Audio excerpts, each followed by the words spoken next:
जी कैफेट, आज के लेक्चर का आगाज करते हैं। लेक्चर 58। आज के लेक्चर में हम वॉल्यूम 2 के प्रैक्टिस क्वेश्चन की डिस्कशन करेंगे। प्रीवियस लेक्चर में भी हमने डिस्कशन की थी बिल्कुल। अच्छा, ये इसके साथ ही हमारा ये चैप्टर नहीं, एक टॉपिक है। अच्छा, मुझे ये बताइए, मैं नेक्स्ट लेक्चर की प्लानिंग आपके साथ शेयर कर लूं। अगर आप रिपोर्ट के सारे एलिमेंट्स के साथ कंफर्टेबल हैं और उसके ऊपर ग्रिप है आपकी कि सिचुएशन पढ़ के अंदाजा लग जाता है कि इसका रिपोर्ट के ऊपर इंपैक्ट क्या आएगा, तो फिर जो लास्ट कंसेप्ट है इसका ड्राफ्टिंग ऑफ मॉडिफाइड ओपिनियन, वो कर लेते हैं कल के लेक्चर में। दूसरी ऑप्शन ये है कि अगर आप समझते हैं नहीं सर अभी हमारा कंसेप्ट जो है वो 50-50 है, कच्चे पके हैं, अभी कुछ टाइम चाहिए, तो फिर मैं मजीद बर्डन आप इस चैप्टर का नहीं डालता। मॉडिफाइड ओपिनियन को फिर हम 2-4 दिन के लिए साइड पे कर लेते हैं, नेक्स्ट चैप्टर की तरफ मूव करते हैं।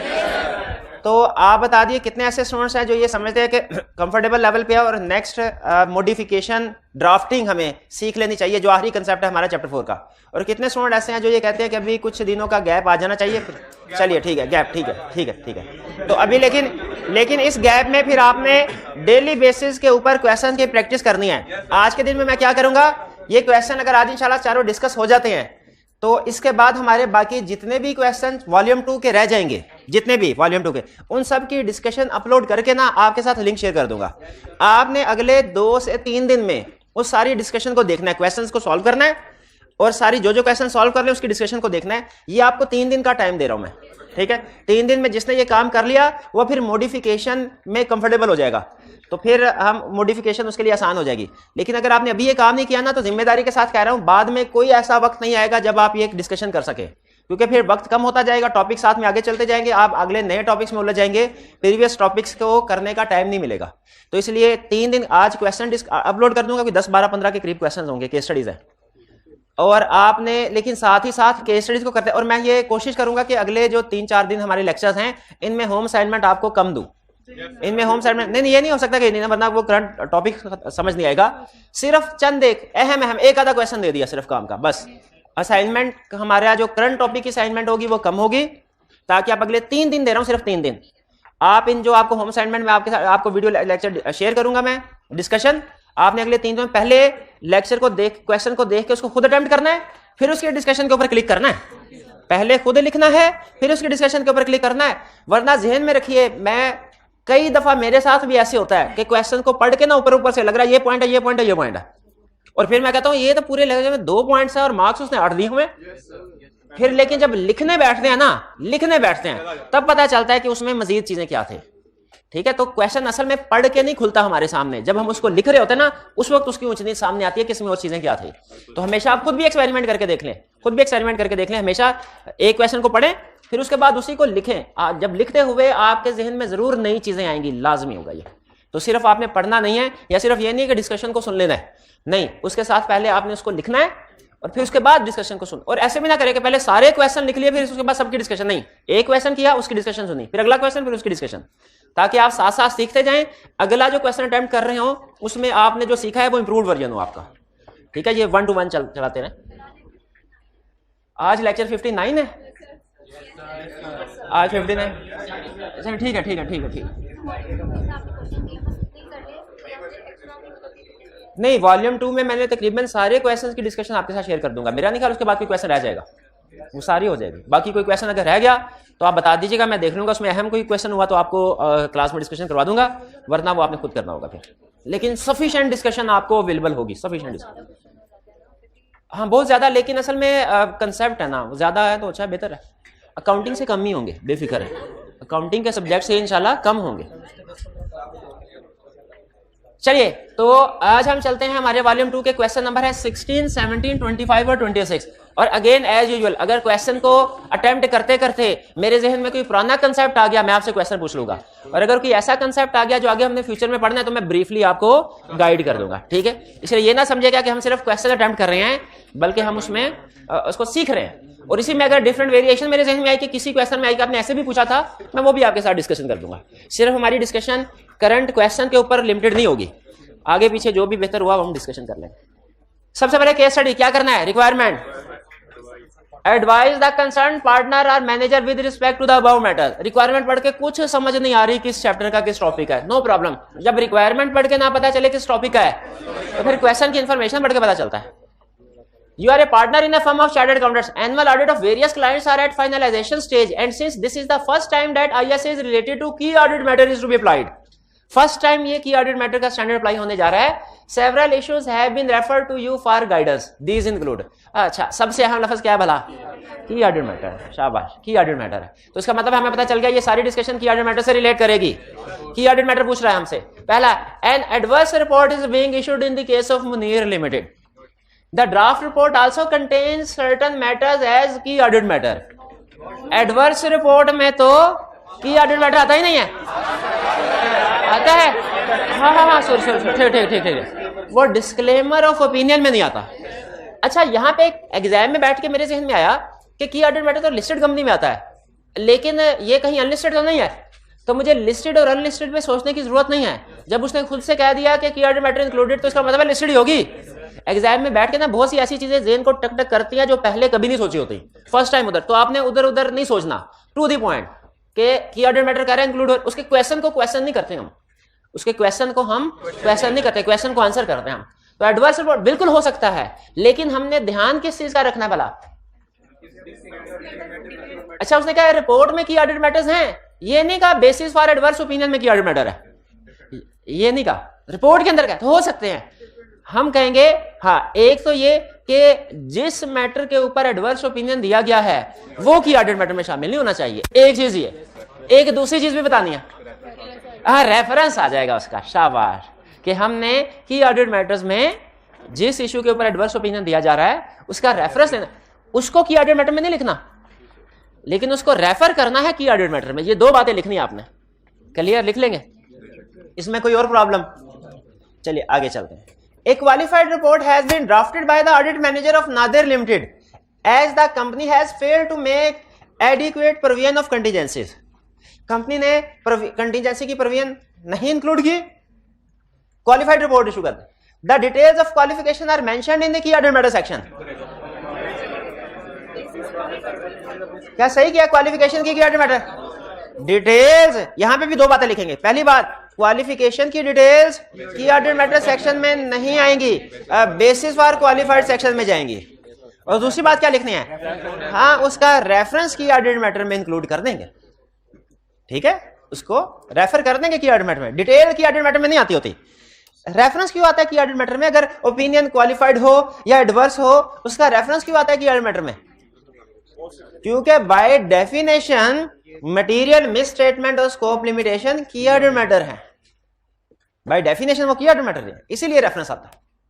और पूरा पैरा क्यों नहीं आता की ऑडिट मैटर में? अगर की ऑडिट मैटर है ही मटेरियल मिसस्टेटमेंट, अगर फिर इधर आ जाएगा तो फिर बेसिस फॉर शाबाश क्वालिफाइड ओपिनियन में क्या आएगा, उधर डिस्कस होता है। B clear?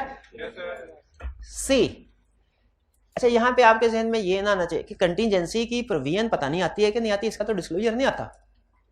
हाँ, क्वेश्चन ठीक। C, the key audit matter section of audit report of Zia limited includes details of key audit matter of only the current period. However, the opinion has been expressed on current as well as prior year. पहले मुझे ये बताइए, हमारे scope से बाहर है ये सीफैप का क्वेश्चन। हाँ, हमारे, लेकिन कंसेप्ट अब आगे बात और शेयर कर, हमारे स्कोप से बाहर। लेकिन मुझे ये बताइए, क्या एक ऑडिटर एक से ज्यादा सालों की फाइनेंशियल स्टेटमेंट्स का ऑडिट करने के लिए पॉइंट हो सकता है? बिल्कुल हो सकता है। अगर तो देखें स्टैट्यूटरी ऑडिट रिक्वायर्ड हो ना किसी कंपनी के लिए, स्टैट्यूटरी वो हर साल करवाती है, उन पे ये कहा। लेकिन अगर स्टैट्यूटरी ऑडिट रिक्वायर्ड ना हो तो फिर वो नहीं करे, तो फिर बाजू का क्या होता है, जरूरत के वक्त वो कहते हैं सर पिछले आप 2-3 सालों का ऑडिट कर दे। तो याद रखिए, ये सीफैप में कंसेप्ट काम आएगा कि ऑडिटर को एक से ज्यादा सालों का ऑडिट करने के लिए भी इंगेज किया जा सकता है, और जब वो रिपोर्ट देगा तो उसके ऊपर 2 या 3 या 4 जितने भी साल हैं उनका ओपिनियन दे सकता है। ये सीफैप का कंसेप्ट है। इसके ऊपर ज्यादा नहीं सोचना, सिर्फ ये ज़हन में रखें पॉसिबल है। कैफ की हद तक हमारा क्या है, एक रिपोर्ट एक ऑडिट, एक रिपोर्ट एक ओपिनियन, एक ऑडिट एक रिपोर्ट एक ओपिनियन, एक ऑडिट एक रिपोर्ट एक ऑडिटर, एक ऑडिटर एक रिपोर्ट एक। सीफैप पे जाएंगे, ऑडिटर भी एक से ज्यादा हो जाएंगे, ज्वाइंट ऑडिटर, ठीक है? एक ऑडिटर एक रिपोर्ट भी एक से ज्यादा हो जाएगी। कहेगा आईएफआरएस, ये आईएफआरएस वाली भेजनी है स्टॉक एक्सचेंज को, और एक सब्सिडी होल्डिंग को भी भेजनी है। ऑडिटर भी दो मल्टीपल हो जाएंगे, रिपोर्ट भी मल्टीपल हो जाएंगी, और एक रिपोर्ट के अंदर ओपिनियन भी मल्टीपल हो जाएंगे। हो गएगा। अच्छा, कैफ में तो सारी फाइनेंशियल स्टेटमेंट्स के ऊपर एक ही ओपिनियन देते थे, जरा मुझे बताओ इनकम स्टेटमेंट के ऊपर अलग और बैलेंस शीट के ऊपर अलग ओपिनियन हो सकता है? बताओ जरा। ये क्वेश्चन है, ये सीफे पे जाके आप सीखेंगे, अभी फिलहाल छोड़ें। कैफ का सिलेबस क्या है? एक ऑडिटर, एक रिपोर्ट, एक ओपिनियन। सीफे में ये सारी चीजें मल्टीपल हो जाएंगी। तो यहाँ पे कह रहा है मैंने बहुत से सालों पे ओपिनियन दिया, तो हर साल का की ऑडिट मैटर इंक्लूड कर दूं। करंट पीरियड डेफिनेशन में था, तीन चीजें डेफिनेशन में हाईलाइट आपको करवाई थी बस, उसमें करंट ईयर में था। करंट ईयर में आएगा सिर्फ, प्रीवियस ईयर में अगर कोई ऑडिट मैटर था भी, अब की रिपोर्ट, अब क्योंकि अब नहीं रहा ना, अब तो बेचारा वो दफन हो गया, अब तो करंट ईयर का ही आएगा, करंट ईयर का ही आएगा। अच्छा मुझे एक चीज बताइए, एक मैटर पिछले साल भी की ऑडिट मैटर था, क्या वो इस साल भी की ऑडिट मैटर में आ सकता? यस, प्रोवाइडेड कि वो इस साल भी क्राइटेरिया पूरा करता हो। अगर इस साल भी मोस्ट सिग्निफिकेंट है फिर आएगा। अच्छा इसी चीज के ऊपर मुझे बताइए, अब क्वेश्चन से क्वेश्चन मुझे याद आ गया, एक और रियल केस। आपने कहा एक मैटर पिछले साल की ऑडिट मैटर था, इस साल भी वो की ऑडिट मैटर में आ सकता है, प्रोवाइडेड कंडीशन में। एक मैटर के ऊपर पिछले साल हमने क्वालिफाइड ओपिनियन दिया, क्या उस मैटर के ऊपर इस साल भी क्वालिफाइड ओपिनियन देंगे? अगेन वही डिपेंड करता है, इस साल भी है। हमारा एक क्लाइंट था, उसकी फैक्ट्री में वो पेंट बनाते थे, केमिकल होता है ना, कुछ केमिकल ऐसे होते हैं वो उनको आप ओपन एयर में रखें ना, अपने साइंस लेबोरेटरी में सीखा, आग लग जाती है उनको, तो वो बड़ा, एक तो उन्होंने इंश्योरेंस करवाई होती है क्योंकि आग लगने का रिस्क होता है, और दूसरा वो बड़े ना सोफिस्टिकेटेड किस्म के एनवायरनमेंट में ऑपरेशन कर रहे होते हैं।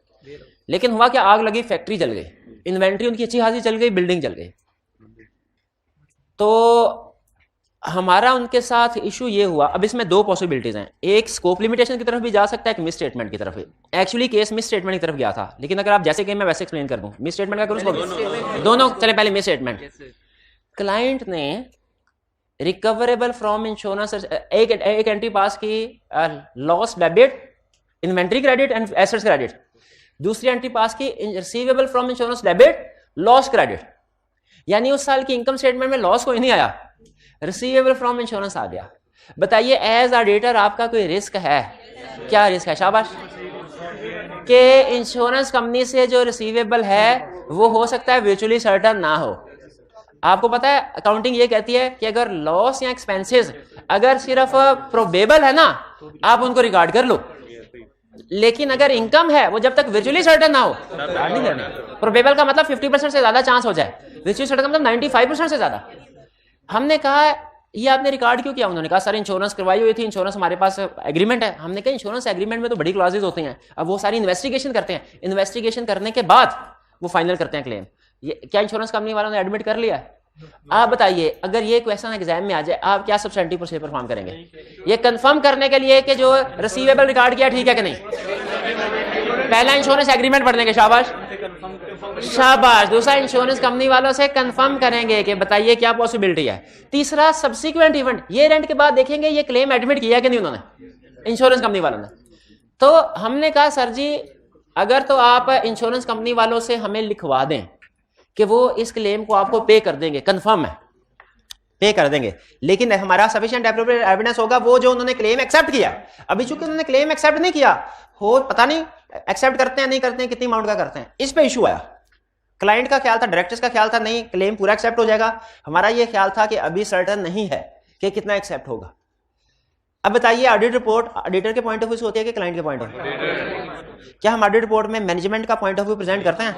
एक केस स्टडी में उसमें प्रेजेंट किया हो तो हमने कहा था गलत किया है, हम नहीं करते हैं। हम ऑडिट तो हमने ओपिनियन कौन सा दिया? Qualified opinion, qualified. अब मजे की बात सुने, अगले साल आए जब स्टिल इंश्योरेंस रिसीवेबल रिकॉर्ड हुआ था, अभी भी क्लेम सेटलमेंट नहीं हुई। बताइए अभी एक्सेप्टेंस स्टेज थी, अभी ऑडिट पूरा नहीं हुआ, एक्सेप्टेंस स्टेज में हमें पता चल गया। इस साल भी बताइए क्वालिफाइड ओपिनियन होगा कि नहीं होगा? हालांकि उसी चीज के ऊपर पिछले साल भी ओपिनियन क्वालिफाई कर चुके हैं, लेकिन अगर वो अभी भी अनरिजॉल्व्ड है तो इस साल फिर ओपिनियन क्वालिफाइड होगा। हमने कहा अब स्टैंडर्ड एक और बात कहते हैं, वो जो बार बार कहते हैं दो चाबी घोरने से डिस्कस करो। स्टैंडर्ड ये कहते हैं पहली चीज, जब कभी आपको पता चले ना कि आपका ओपिनियन क्वालिफाइड या एडवर्स या डिस्क्लेमर हो सकता है, या जब कभी आपको पता चले रिपोर्ट में कोई भी अदर पैराग्राफ भी आ सकता है, ऑडिटर को चाहिए कि वो फौरी तौर पे क्लाइंट को बता दे सर ये मॉडिफिकेशन एक्सपेक्टेड है, ये मॉडिफिकेशन इन रिपोर्ट एक्सपेक्टेड, ताकि क्लाइंट ने कोई करेक्टिव एक्शन लेने फौरी तौर पे ले ले। वो कहता है डॉक्टर की तरह काम ना करना कि जब तक मरीज मरता नहीं है ना यही तसल्ली देते रहते हैं बच जाएगा बच जाएगा। तो आपने ये नहीं करना कि क्लाइंट को ये हिम्मत करे सर अनमोडिफाइड रिपोर्ट, इंशाल्लाह अनमोडिफाइड रिपोर्ट, हिम्मत करे सर अनमोडिफाइड, एंड पे एकदम एडवर्स ओपिनियन के साथ रिपोर्ट सामने करते हैं। वो कहेगा भाई मेरे को पहले बताते, मैं मिस स्टेटमेंट थी करेक्ट करवा लेता। डायरेक्टर्स कहेंगे मैनेजमेंट नहीं बात मानती थी, हमारे पास आते हैं हम उनके डंडे के जोर पे करवाते हैं, हम किस लिए बैठे हैं, इसलिए बैठे हैं। तो जब कभी जनरल रूल क्या है, जब कभी ओपिनियन मॉडिफाइड होने लगेगा ना या रिपोर्ट में कोई भी मॉडिफिकेशन आने लगेगी, हमने as soon as possible management को भी कम्युनिकेट कर देना है और दोष आप भी करना, मैनेजमेंट ना माने तो दोष आप भी करना, ताकि एंड पे झगड़ा ना हो, पहले डिस्कशन हो जाए, ये इशू रिजॉल्व हो जाए।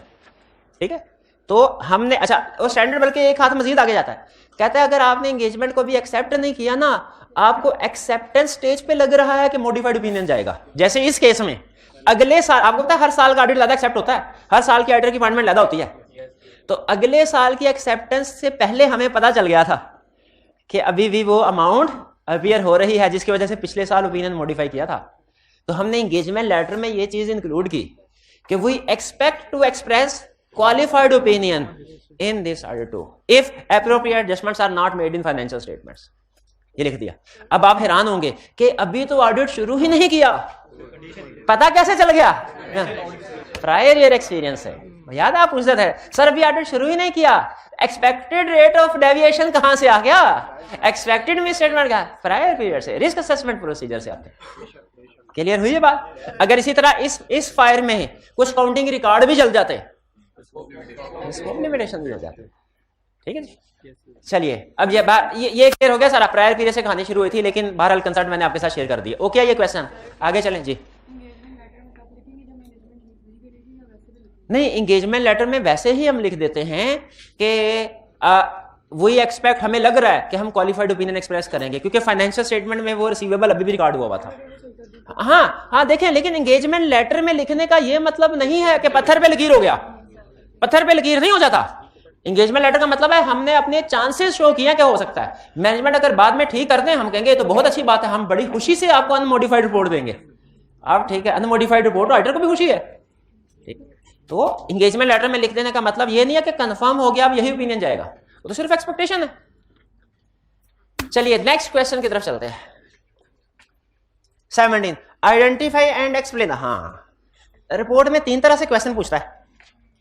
पहला आपसे सिंपली पूछेगा बताओ इंपैक्ट ऑन रिपोर्ट क्या है। हमने कहना ये ओपिनियन आएगा, ये एमसीओ मैटर आएगा, ये अदर मैटर आएगा, बस इतना क्या है कि एमसीओ मैटर में ये 2-3 चीजें आएंगी। ड्राफ्टिंग नहीं करते, सिर्फ इंपैक्ट ऑन रिपोर्ट बताते हैं। ज्यादातर क्वेश्चन इसके ऊपर है, इंपैक्ट ऑन रिपोर्ट बताओ। दूसरे नंबर पे क्वेश्चन क्या आ सकता है, दूसरी टाइप वो आपको कहे क्वालिफाइड ओपिनियन ड्राफ्ट करके दिखाओ। डेप्रिसिएशन है, क्लाइंट ने रिकॉर्ड नहीं की, ओपिनियन ड्राफ्ट करके दिखाओ। इसमें जो स्टूडेंट सबसे बड़ी मिस्टेक करते हैं ना, एग्जामिनर कमेंट से बता रहा है, वो कह रहा है स्टूडेंट क्वालिफाइड ओपिनियन ड्राफ्ट कर देते हैं, basis for qualified opinion draft करना भूल जाते हैं। हालांकि असल चीज इसमें जो कहानी में एक्सप्लेनेशन होती है ना, वो बेसिस वाले में होती है। और तीसरी चीज, ये तो ड्राफ्टिंग होगी ना, पहले में इंपैक्ट ऑन रिपोर्ट पूछ लिया, सिर्फ ये बताना रिपोर्ट में क्या क्या इफेक्ट किस जगह आएगा। दूसरे में ड्राफ्टिंग पूछ, तीसरे में क्या कहता है ड्राफ्टिंग भी आई क्या, पहले पूछता था, अब थोड़ा उसने हाथ ड्राफ्टिंग के ऊपर कम कर दिया, क्योंकि उसे पता है कि जिसका रट्टा मजबूत हुआ ना, स्ट्रांग हुआ, वो पूरे नंबर ले जाएगा। अब क्या करता है, कहता है ड्राफ्टिंग तुम छोड़ो, ड्राफ्टिंग मैं देता हूं, इसमें से गलतियां निकाल लो। ये वही कर सकता है जिसका कंसेप्ट स्ट्रांग होगा, रट्टा भी और कंसेप्ट भी। कंसेप्ट में जिसका रट्टा स्ट्रांग हुआ होता है, क्या कर, उसके भी एग्जामिनर कमेंट्स आते हैं, उसका भी ऑपरेशन करता है एग्जामिनर। कहता है कि मैंने कहा था इसमें से एरर्स आइडेंटिफाई करो, उसने सही पैराग्राफ दोबारा रिप्रोड्यूस कर दिया, 0 नंबर। वैसे का एरर आइडेंटिफाई करने का मतलब है इसमें से गलती, कि ये आना था, ये नहीं आना था, ये आना था, ये नहीं आना था। अगर मैं एरर्स आइडेंटिफाई करने को कहूं और आप सही पैरा रिप्रोड्यूस कर दे दोबारा से कि भाई खुद देख लो, तुम्हारा ये गलत है, हमारा ये सही है, देख लो कहां कहां पे फर्क है, कहता है 0 नंबर। क्यों 0 नंबर पता है ना, रिक्वायरमेंट। अब पढ़ते हैं, स्टार्ट करते हैं, एरर्स आइडेंटिफाई करते हैं। Identify explain shortcoming in the following paragraph, draft audit report of Javed limited, emphasis of matter, heading दी, ठीक किया। हेडिंग दी, ये ठीक किया, ठीक हेडिंग दिया कि नहीं ये नहीं पता, ये नहीं पता। We draw attention to the fact that company has accumulated losses. Losses, ये तो गोइंग कंसर्न की तरफ नहीं जाते, accumulated losses। And certain payments against long term loan were overdue at the reporting date, payment भी नहीं कर पा रहे, लॉस पे लॉस, पेमेंट भी नहीं कर पा रहे, ये तो गोइंग कंसर्न की तरफ जाना चाहिए। लेकिन मैं पहले पूरा पढ़ लूं पैराग्राफ। एज एट 30 सितंबर 2022 टोटल लायबिलिटी एक्सीडेंस टोटल एसेट भैया बाय रुपीज 15 मिलियन। These अब तो गए हो। These conditions indicate the existence of a material uncertainty that may cause significant doubt on company's ability to continue as going concern.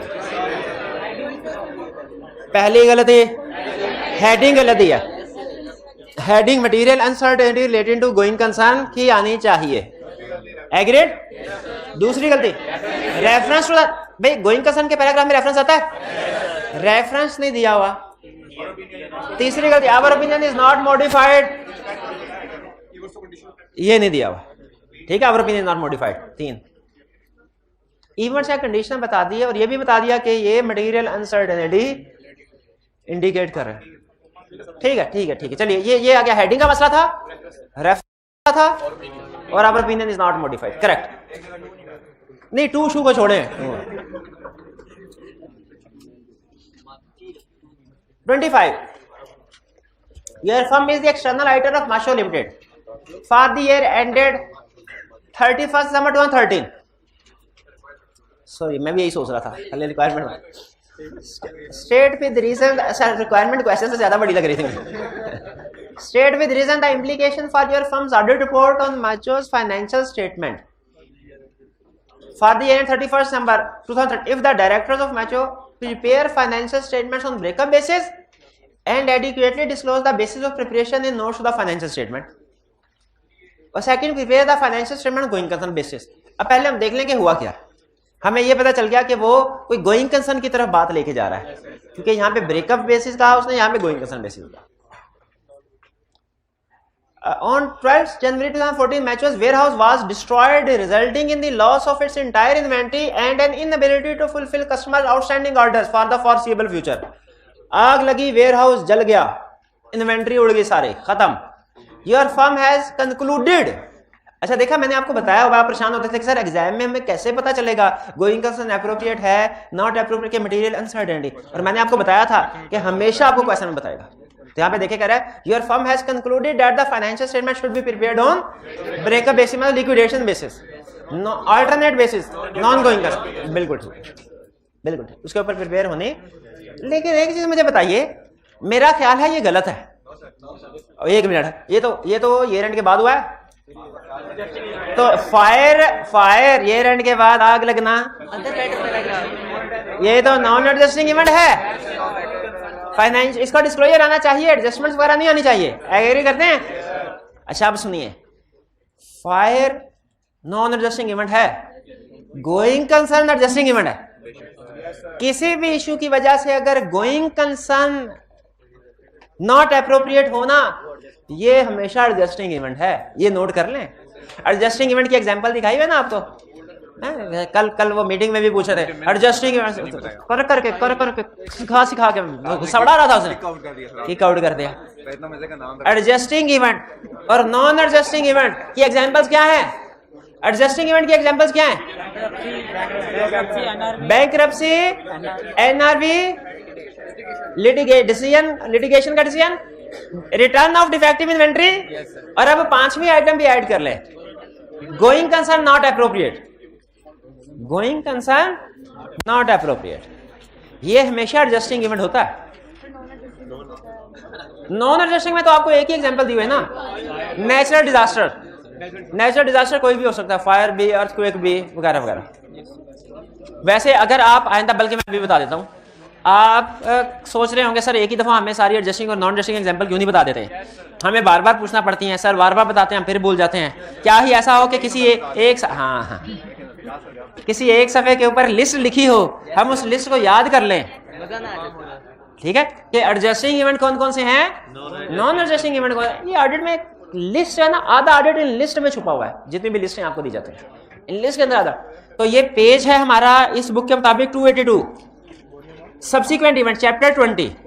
Subsequent event के section में पहला learning objective है, page इस addition का 282। हाँ देखें, एग्जांपल्स ऑफ सब्सिक्वेंट इवेंट दिए हुए हैं, एडजस्टिंग इवेंट। आइंदा जब कभी कोई पूछे सर ये एडजस्टिंग इवेंट क्या होता है, सर नॉन एडजस्टिंग, इसके एग्जांपल्स तो बता दें, तो मेरे बताने से पहले आपने उसको कहना भाई सर ने बताया था पेज 282, पेज 282, पेज 282। चलो अभी बता दिया ना, अल्लाह करे आइंदा से भी मसला ना हो, आइंदा से भी ना हुआ तो मेरी जान सुखी हो जाएगी। पेज 282 एडजस्टिंग और नॉन एडजस्टिंग, इस लिस्ट को पढ़ ले,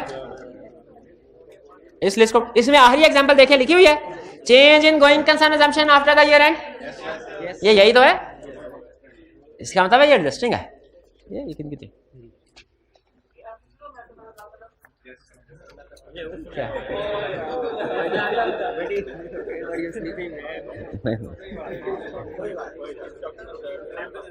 नहीं, कौन किस में एमसी मैटर आएगा? हाँ हाँ तो इसमें आएगा ना, वो सही कह रहे हैं आप, हंस रहे हैं उनके ऊपर। अच्छा सच में आएगा, अच्छा हंस रहे हैं, अब भी डिस्कस कर लेते हैं। अच्छा इससे तो ये एडजस्टिंग इवेंट है। हमारा जो कंक्लूजन है कि गोइंग कंसर्न नॉट अप्रोप्रिएट है और फाइनेंशियल स्टेटमेंट ब्रेकअप वैल्यू पे प्रिपेयर होनी चाहिए, ये कंक्लूजन सही है, इससे एग्री करते हैं। State with reasons the implication for your firm's audit report on Macho's financial statement for the year end December if the directors of Macho prepare the financial statements on breakup basis and adequately disclose the basis of preparation in notes to the financial statement. Unmodified opinion आएगा plus emphasis of matter paragraph, जिसमें क्या कहा जाएगा, notes को refer किया जाएगा जो कि स्पेशल बेसिस ऑफ अकाउंटिंग को बता रहे हैं। अभी ये स्पेशल बेसिस फ्रेमवर्क बन गया ना, स्पेशल पर्पस फ्रेमवर्क बन गया ना। गोइंग कंसर्न जनरल होता है, नॉर्मल होता है, और नॉन गोइंग कंसर्न स्पेशल होता है, तो एमसीक्यू मैटर आएगा। एमसीक्यू मैटर के एग्जांपल में पढ़ा था, ये आखिरी एग्जांपल यही था, तो एमसीक्यू मैटर आएगा। गोइंग कंसर्न का पैरा क्यों, material uncertainty related to going concern का पैरा क्यों नहीं आएगा? क्योंकि अनसर्टेनिटी है ही नहीं, कंक्लूजन पे पहुंच गए हैं, कंफर्म हो गया नॉट एप्रोप्रिएट। वो तो material uncertainty related to going concern का पैरा था, तब बात है जब अनसर्टेनिटी हो, जब अनसर्टेनिटी ही नहीं है तो ये पैरा भी नहीं आएगा। भाई वन क्लियर है? Second, prepare the financial statements of going concern, अगर वो गोइंग कंसर्न के ऊपर फाइनेंशियल है तो मिस स्टेटमेंट है।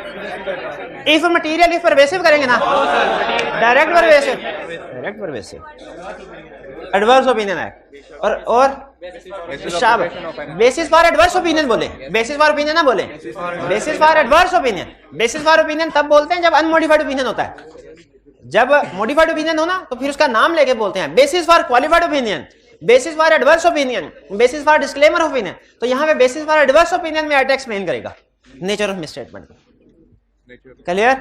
अच्छा एडवर्स ओपिनियन के साथ material uncertainty related to going concern का पैरा आएगा? क्यों नहीं आएगा? अनसर्टेनिटी है ही नहीं। अच्छा एमसीक्यू मैटर तो आएगा, क्यों? क्योंकि फाइनेंशियल स्टेटमेंट से स्पेशल पर्पस के मुताबिक बनाई ही नहीं, बनाई ही नहीं। हाँ, तो वो सारे मसले मसाइल हम बेसिस में ही डिस्कस कर देते हैं। Clear question? इसमें कोई प्रॉब्लम, कोई प्रॉब्लम नहीं है। चलिए नेक्स्ट, 25 भी हो गया। 26 रिक्वायरमेंट।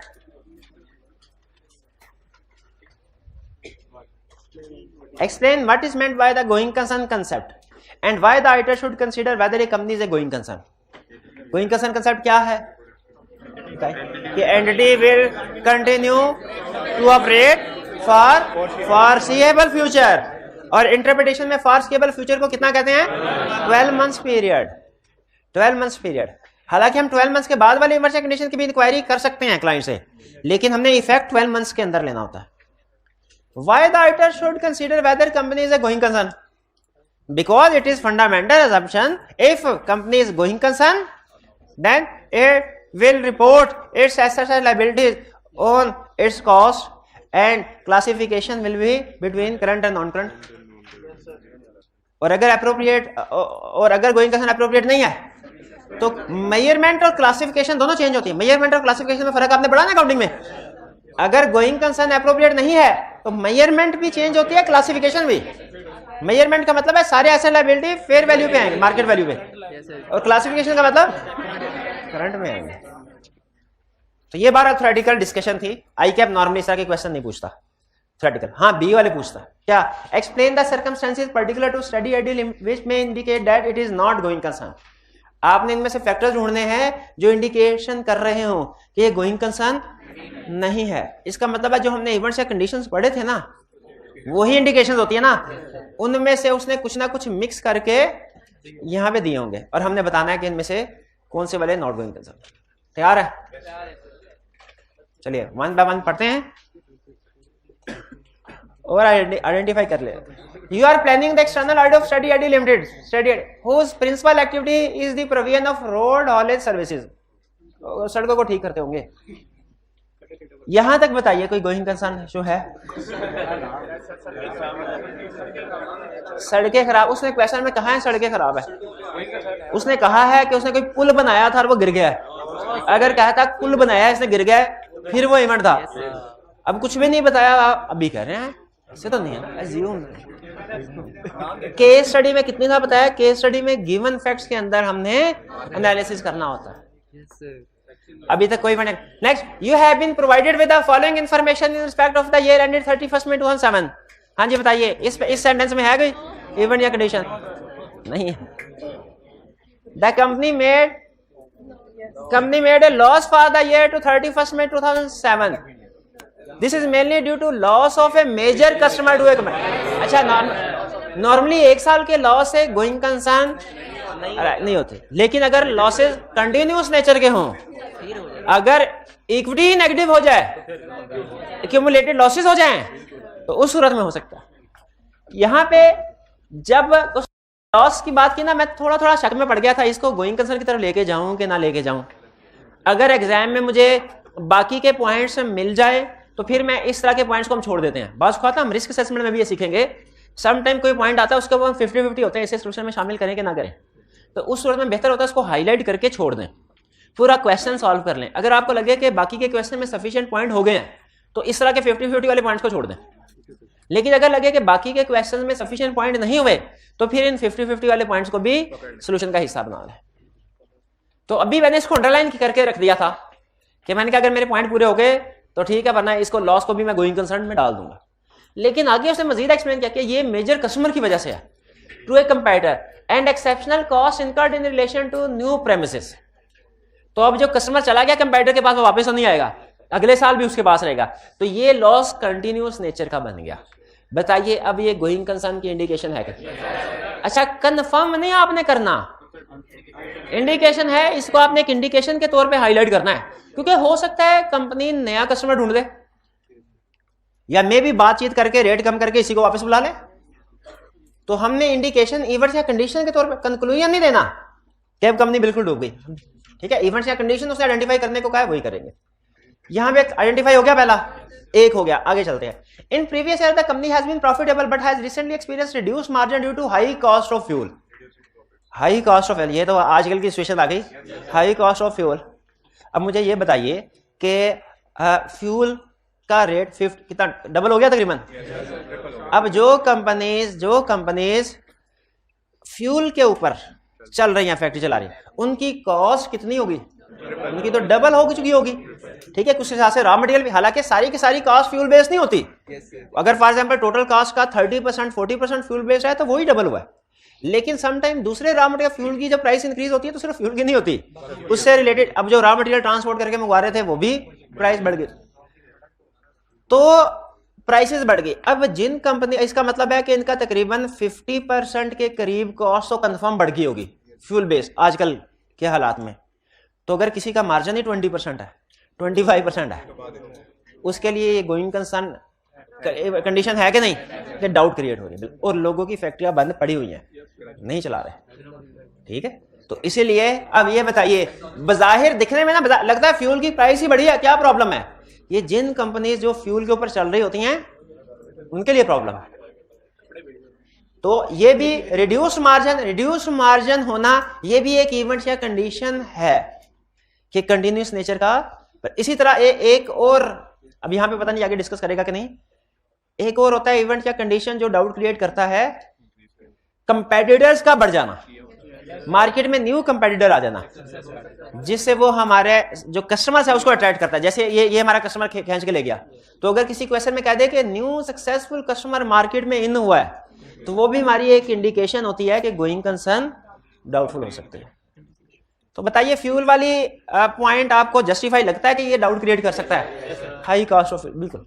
जब मैन्युफैक्चरिंग कॉस्ट हमारी बढ़ जाए या सेल प्राइस कम हो, कम करनी पड़े, तो ये दोनों सिचुएशंस में हमारे मार्जिन्स कम हो जाते हैं और ये डाउट क्रिएट करता है।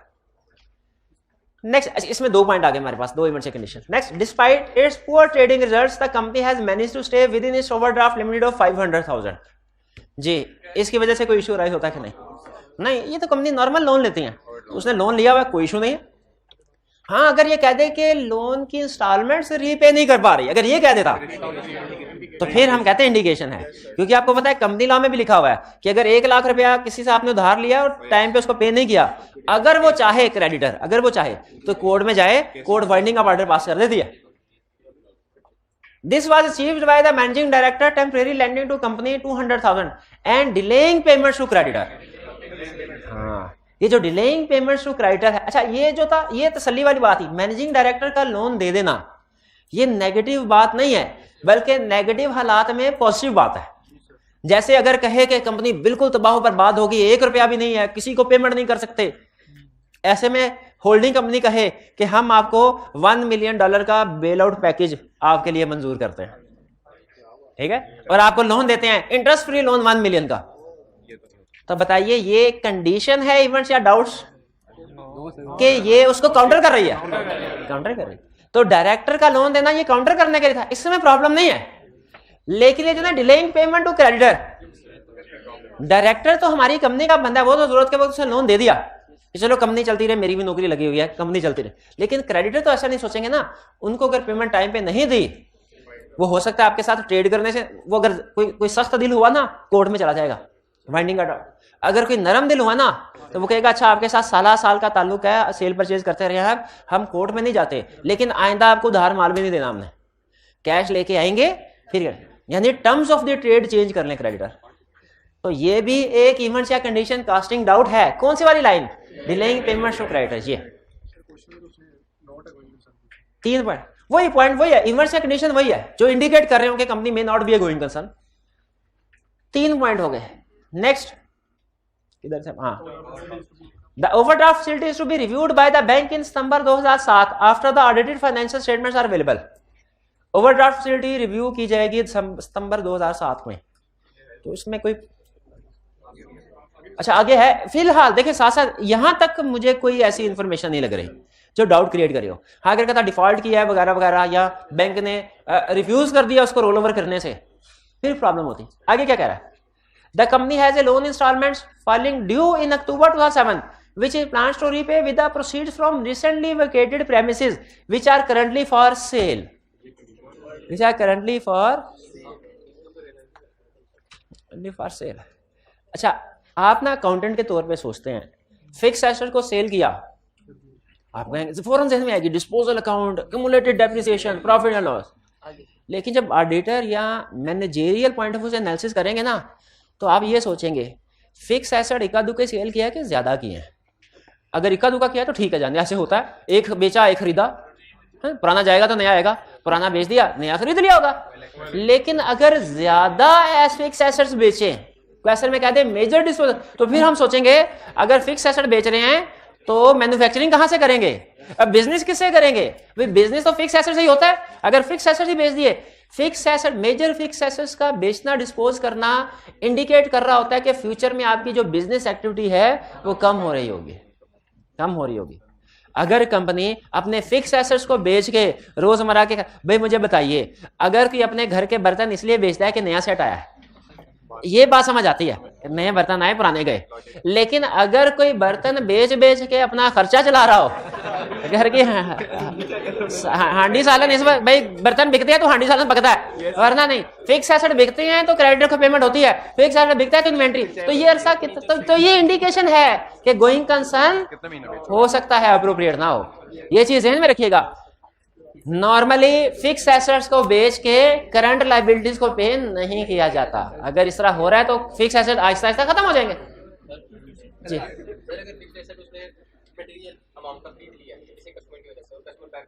हाँ, यहाँ पे क्वेश्चन को थोड़ी देर के लिए रखते हैं। भाई का क्वेश्चन, उसने कहा सर आप मुझे बताइए कि क्या इफेक्ट होगा हमारे ऑडिट पे रिक्वायरमेंट जनरलाइज है। क्या इफेक्ट, ये नहीं उसने क्या इफेक्ट होगा रिपोर्ट पे, इनका क्या इफेक्ट होगा हमारे ऑडिट पे अगर हमने किसी कस्टमर के लिए फिक्स एसेट खरीदा हो और वो कस्टमर ही बैंकरप्ट हो जाए, वो कस्टमर ही बैंकरप्ट हो जाए, तो वो कस्टमर नहीं हुआ। सबने हमारे साथ भी वही हुआ। अभी नहीं, सुन ले इफेक्ट क्या होगा, सुन ले, तरतीब से सुने, तरतीब से सुने। क्वेश्चन क्या है, क्वेश्चन क्या है? कस्टमर के लिए मशीनरी खरीदी और कस्टमर बैंकरप्ट हो गया, इफेक्ट ऑन ऑडिट क्या होगा? पहला इफेक्ट डेटर्स, ये एडजस्टिंग इवेंट है, एडजस्टिंग इवेंट है, डेटर्स पे प्रोविजन रिकॉर्ड करनी होगी। क्लियर? दूसरा, डेटर्स बैड डेट हुए, ये एडजस्टिंग इवेंट है, तो उसके लिए जो मशीनरी खरीदी उसकी इंपेयरमेंट भी नहीं हो गई, वो भी एडजस्टिंग इवेंट है। मशीनरी के डेटर की भी प्रोविजन रिकॉर्ड करनी पड़ेगी, बैड डेट की, मशीनरी के इंपेयरमेंट लॉस रिकॉर्ड करना पड़ेगा। मशीनरी का इंपेयरमेंट लॉस क्यों करना पड़ेगा? क्योंकि उसी के लिए मशीनरी खरीदी थी। हाँ, सेल पहले करते रहे हैं ना, पहले कुछ ना कुछ करते रहे। तो मशीनरी की इंपेयरमेंट समझ आई कि नहीं आई? मशीनरी की इंपेयरमेंट नहीं समझ आई आपको? मशीनरी किसके लिए खरीदी थी? कस्टमर बैंकरप्ट हो गया, अब उस सामान इन्वेंट्री निकाल के मैन्युफैक्चर कर करके किसको बेचेंगे? किसी को भी नहीं बेच सकते ना, किसी को नहीं बेच सकते। तो वो मशीनरी इंपेयर्ड हो गई, इंपेयर्ड हो गई, अभी पढ़ी है ना अकाउंटिंग में। हाँ, इंपेयर्ड हो गई। लेकिन मुझे इससे गर्ज नहीं आपने अकाउंटिंग क्या पढ़ी, मुझे इससे गर्ज है ऑडिट प्रोसीजर क्या परफॉर्म करेंगे। डेटर बैंकरप्ट हो गया, कितनी अमाउंट से प्रोविजनिंग होनी चाहिए, कितना राइट ऑफ होना चाहिए, बैड डेट किस अमाउंट के रिकॉर्ड होने चाहिए, इसके लिए प्रोसीजर बताएं। एक मार्केट में मार्केट में डेटर के मार्केट से क्या, कौन सी मार्केट में बैठा होता है? कस्टमर बाकी बैंकरप्ट हुआ है कि नहीं, मार्केट से पूछेंगे। मार्केट वाली बात वाली बात, मार्केट वाला प्रोसीजर जस्टिफाई करवाना है आपने।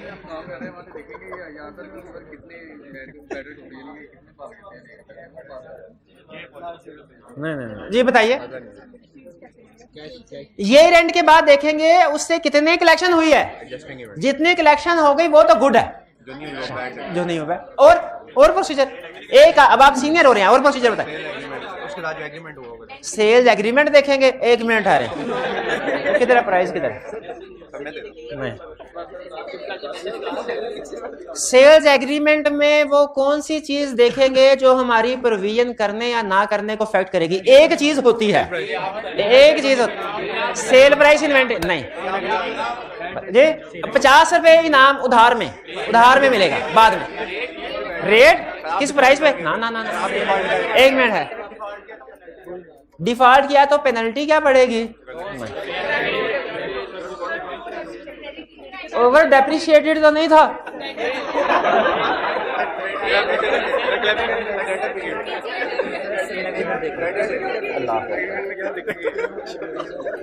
एक मिनट नहीं, एजिंग सेल एग्रीमेंट में कहां से आती है? सेल एग्रीमेंट में एजिंग होती, खुदा का खौफ कर। 50 रुपए के लिए आप इतना गिर जाएंगे, मेरे वहम गुमान में भी नहीं था। हाँ, शाबाश शाबाश। कोई सिक्योरिटी वगैरह दी गई है कि नहीं? सिक्योरिटी दी है कि नहीं?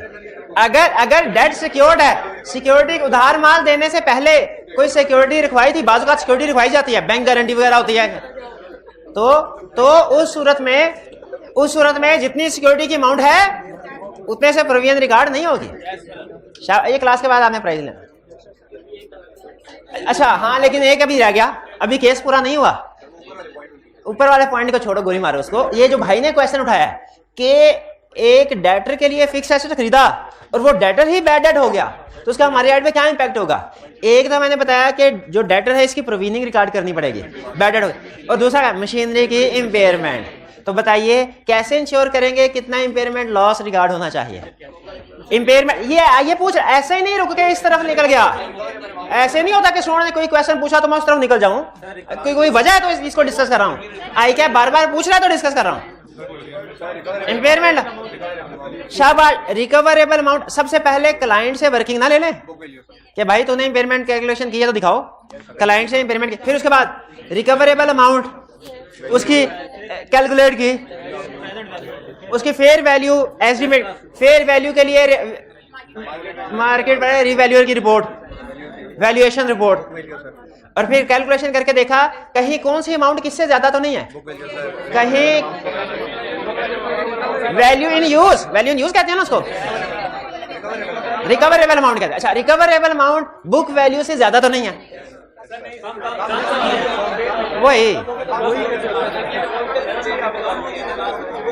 हाँ, रिकवरेबल अमाउंट बुक वैल्यू से कम तो नहीं है, अगर कम है तो समझ गया ना। चले, अब मैं पहले काउंटिंग में ज्यादा आगे निकल गया हूँ, आगे मेरे बस की बात नहीं है मेरी इतनी काउंटिंग में, वापिस आ जाए। तो इसका मतलब है क्या, हम मुझे बताइए इस सारी डिस्कशन के बाद जिस कंक्लूजन पे पहुंचे, क्या अगर हमसे क्वेश्चन में कहे डेटर बैड डेट हो गया है, इसको प्रोसीजर बताओ इंश्योर करने के लिए कि कितनी अमाउंट की प्रीमियम रिकॉर्ड होनी चाहिए, कुछ प्रोसीजर एक दो बता सकते हैं। अगर हमसे कहे कि कोई फिक्स एसेट इंपेयर हो गया है, correct amount of impairment loss calculate हुई है कि नहीं, क्लाइंट ने जो कैलकुलेट वो सही है कि नहीं अमाउंट, इसके लिए दो तीन प्रोसीजर बताओ, बता सकते हैं। और ये आइंदा ना हमेशा, ये अच्छा पॉइंट था भाई ने बताया, सेल्स एग्रीमेंट में सिक्योरिटी की जो अमाउंट है ये जरूर लिख दीजिएगा, डेटर बैड डेट होने में कि हम उनके साथ जो सेल एग्रीमेंट है वो देखेंगे और उसमें ये डेट सिक्योर्ड था कि नहीं, ये लाइन देखेंगे। ये अच्छा प्रोसीजर था। लिक्विडेटर से भी पूछेंगे, शाबाश, ये भी वैलिड पॉइंट है, लिक्विडेटर से भी पूछेंगे। जी जी,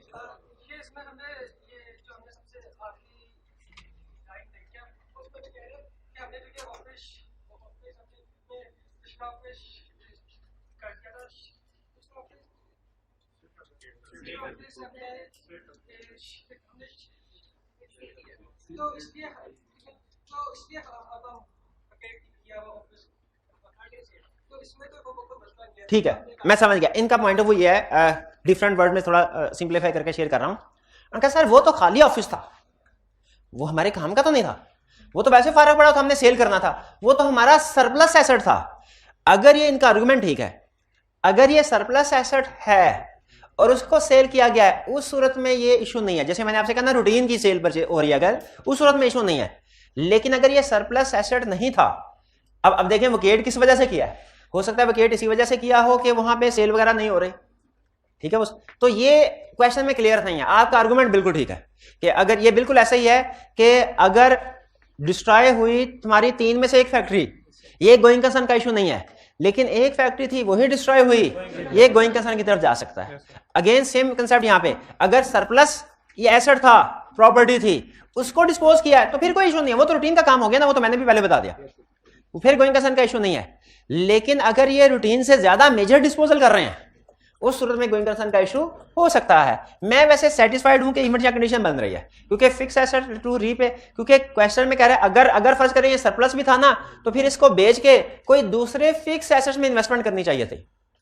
फिक्स एसेट को बेच के जो क्रेडिटर की पेमेंट हो रही है वो नहीं होनी चाहिए थी। इसका मतलब यह कि आपके पास सफिशिएंट अमाउंट नहीं है करंट एसेट में, कैश में, कि आप क्रेडिटर को पे कर सकें। नेक्स्ट, तो कितने चार पॉइंट हो गए हमारे पास में। Next, the company has fallen behind with its payments to tax authorities, but the directors have successfully negotiated a scheme for settling the arrears over a period of 4 months. Payments tax authority को नहीं कर पा रहे। अच्छा, यहां पे एक चीज है मेरे, अगर तो डिस्प्यूट होते ना, डिस्प्यूट नॉर्मल होते हैं, डिस्प्यूटेड टैक्स लायबिलिटी है, डिस्प्यूट चल रहा है, इस वजह से पे नहीं किया, वो कोई इशू नहीं है, उसका गोइंग कंसर्न पे इशू नहीं है। लेकिन आपका पेमेंट प्लान एक एग्री हो गया और अब उसके मुताबिक पेमेंट नहीं कर रहे, तो ये एक इशू है। अगेन, जिस तरह एक आम क्रेडिटर वाइंडिंग अप का ऑर्डर ले सकता है कोर्ट से, उसी तरह टैक्स अथॉरिटी वाले भी ले सकते हैं। ये बात का बैंक बैलेंस वगैरह भी सील कर देते हैं bank account. Next, first 4 month का उसने एक्सटेंशन ले ली, चलो एक्सटेंशन मिल गई ना, ये ऐसे ही है जैसे बैंक से लोन लिया था, ड्यू डेट पे रीपे नहीं कर सके। अगर क्वेश्चन यहां तक हो ना, ड्यू डेट पे रीपे नहीं कर सके, फिर इमरजेंसी कंडीशन है। लेकिन अगर इसके बाद अगली लाइन में कहे कि बैंक ने आपको एक्सटेंशन दे दिया 1 साल की, फिर नहीं है। लेकिन फिर अगर अगली लाइन में कहे कि आप उस एक्सटेंशन पीरियड में भी लोन रीपे नहीं कर सके, फिर आ जाएगी इमरजेंसी कंडीशन। तो क्वेश्चन में हमने देखना है वो हमें कंप्लीट पिक्चर कहां तक ले जाके रख रहा है। तो कह रहा है, a condition of this concession granted by tax authorities that the company pays all of its future monthly tax liabilities on the due dates. अभी उसने आगे फर्दर डिफॉल्ट का नहीं बताया, बल्कि उसने कहा कि ये रीनिगोशिएट कर दिया है, कर दिया। तो ये इवेंट का कंडीशन होना चाहिए कि नहीं? कम पड़ रहा है नंबर, सही कह रहे हैं। एक हाँ 4 हमने आइडेंटिफाई कर लिए हैं, 5वां भी रहता है, तो फिर इसका मतलब है हम इसको भी आइडेंटिफाई कर लेंगे कि डिफॉल्ट किया है, पहले डिफॉल्ट किया है टैक्स लायबिलिटी पे करने में, ये एक इवेंट या कंडीशन थी।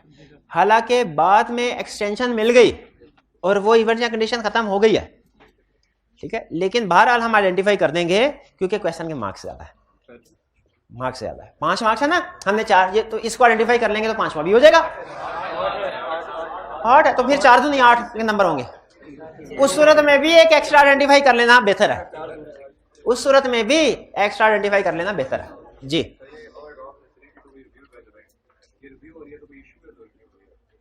ओवरड्राफ्ट ऊपर उसने लिखा है कि overdraft facilities to be reviewed by bank in सितंबर 2007, तो वो कह रहे हैं कोई इशू है तो रिव्यू हो रही होगी, नहीं, ये हर साल रिव्यू होती है। जो ओवरड्राफ्ट होता है ना, शॉर्ट टर्म रनिंग फाइनेंस या बैंक ओवरड्राफ्ट, ये हर साल के बाद, ये नॉर्मली 1 साल के लिए बैंक अलाउ करता है।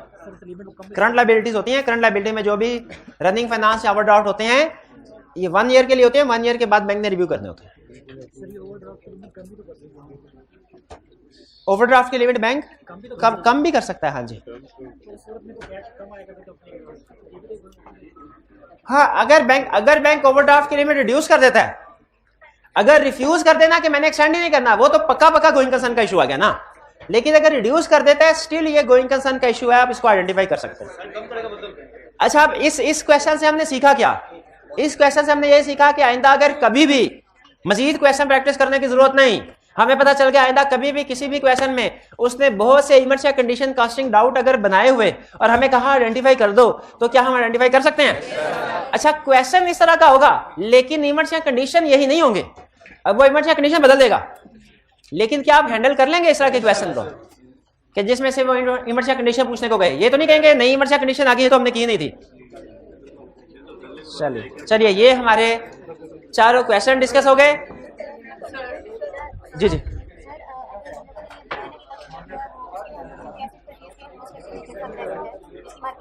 जी जी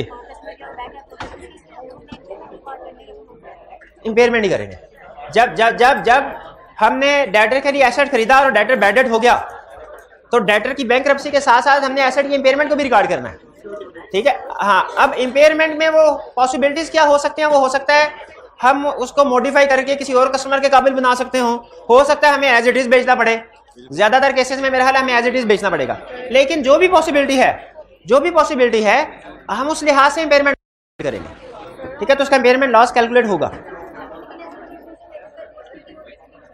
अगर एसेट स्पेशल नेचर का है तो वो फिर और किसी के लिए हो सकता है काबिल ना हो, फिर लोहे के भाव पे उसकी वैल्यू लगेगी, वो लोहे के रेट पे जितना बिक सकता हुआ उतनी वैल्यू रहने देंगे, बाकी सारे इंपेयरमेंट लॉस।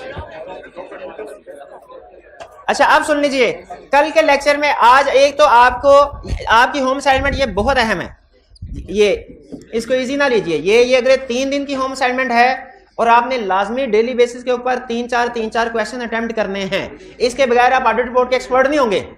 जब तक केस स्टडी नहीं करेंगे आप ऑडिट बोर्ड के ये वाली असाइनमेंट नहीं करेंगे, ऑडिट बोर्ड के एक्सपर्ट नहीं होंगे।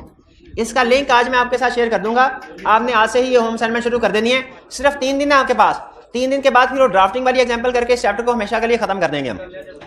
कल नया चैप्टर इंशाल्लाह शुरू होगा, चैप्टर 5, ठीक है। अब काफी हद तक जो चैप्टर समझ लीजिए, अब बाकी का ऑडिट जो है ना आपका मॉडरेट लेवल का है, ठीक है। ज्यादातर टॉपिक्स हमने कवर कर लिया, अब सिर्फ सब्सटेंटिव प्रोसीजर एक वाहिद अब जो प्रॉब्लम रह गई है ना, वो सब्सटेंटिव प्रोसीजर की रह गई है कि क्या आपके सामने किसी भी एरिया को प्रेजेंट किया जाए, उसको वेरीफाई करने के लिए आप प्रोसीजर बताने के काबिल है कि नहीं। देखिए, मैं अभी हालांकि आपके पेपर में सबसे अहम टॉपिक है ये सब्सटेंटिव प्रोसीजर वाला, रिपोर्ट से भी ज्यादा अहम है, लेकिन मैं आपसे चैप्टर अभी शुरू नहीं करवाया। उसकी रीजन पता क्या है कि उसमें जो केसेस एग्जाम में पूछे ना, चैप्टर में उसने रूटीन के प्रोसीजर बताए हैं। सेल्स को इस तरीके से वेरीफाई करो, पेरोल को इस तरीके से वेरीफाई करो। उसमें 3 एरियाज के अलावा, टोटल कोई 20 के करीब एरियाज हैं, 3 एरियाज के अलावा वो उस चैप्टर में से क्वेश्चन पूछते ही नहीं। वो सिचुएशन वो देता है जो चैप्टर में लिखी नहीं हुई।